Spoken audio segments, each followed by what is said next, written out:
మొదటి సమూయేలు 15వ అధ్యాయము 22వ వచనం నేను చదువుతున్నాను.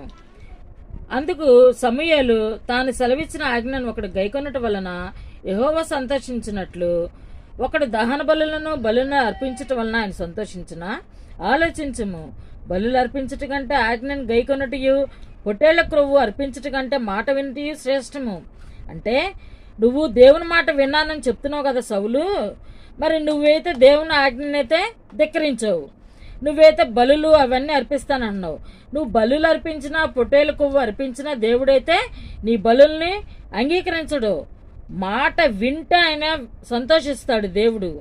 నువ్వు తిరుగుబాటు చేసావు. ఈ తిరుగుబాటు దేంతో సమానం తెలుసా? సోది చెప్పుట ఆయన పాపంతో సమానం. అలాగే నువ్వేం చేసావు తెలుసా? మూర్ఖతను అగుపరిచావు సౌలు. నువ్వేం చేసావు? తిరుగుబాటు చేసావు, అలాగే మూర్ఖతను అగుపరిచావు.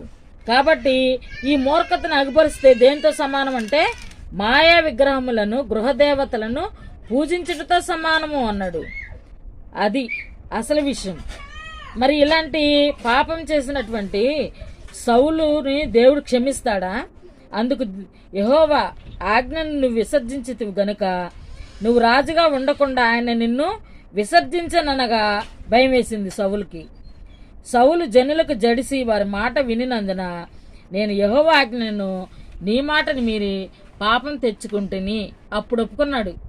నీ రాజ్యాన్ని దేవుడు నీ వద్ద నుండి తీసివేస్తున్నాడు. నువ్వు దేవుడు ఆజ్ఞను అమాలేకులను పూర్తిగా నిర్మూలన చేసి రమ్మంటే నువ్వు అగాగు రాజుని ప్రాణాలతో తీసుకొని వచ్చావు. క్రొవ్వినటువంటి ఎడ్లను అలాగే గొర్రెలను నువ్వు తీసుకొని వచ్చావు. నువ్వు గొర్రెల్లోని కొన్నింటిని ఎడ్లలో కొన్నింటిని తీసుకొని వచ్చి దేవునికి బలి అర్పిస్తానని చెప్పావు. ఇది ఎలాంటి పాపం అంటే నువ్వు తిరుగుబాటు చేసావు, అలా మూర్ఖతను అగపరిచావు. తిరుగుబాటు అంటే సోది చెప్పిందంత సమానం.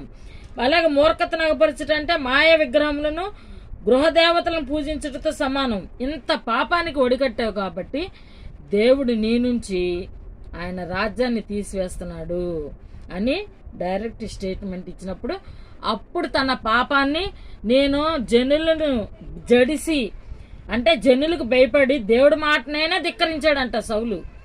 అందుకు నేను ఈ పాపాన్ని తెచ్చుకుంటాను అన్నాడు. అంటే అప్పుడు కానీ నీ రాజ్యాన్ని తీసేస్తానంటే కానీ తాను చేసిన పాపాన్ని ఒప్పుకోలేదు.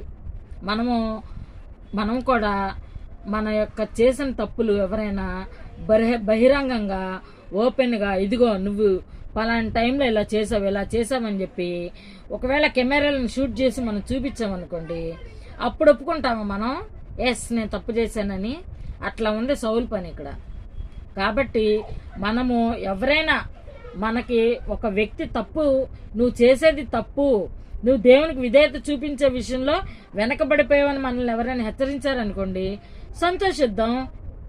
అసలు మనల్ని హెచ్చరించే వాళ్ళు లేకపోతే మనకు ఎంత నష్టపోతామో. హెచ్చరికలు చేసే వాళ్ళకి థ్యాంక్స్ చెప్పాలి మనం. అంతే తప్ప వాళ్ళని అమ్మో వీళ్ళకి ఎప్పుడు నా లోపలే కనపడతాయి, ఎప్పుడు నన్నే హెచ్చరిస్తారని మనం అనుకోకూడదు. మిగిలిన పాఠం వచ్చే వారం చెప్పుకుందాం. అందరికీ వందనాలు.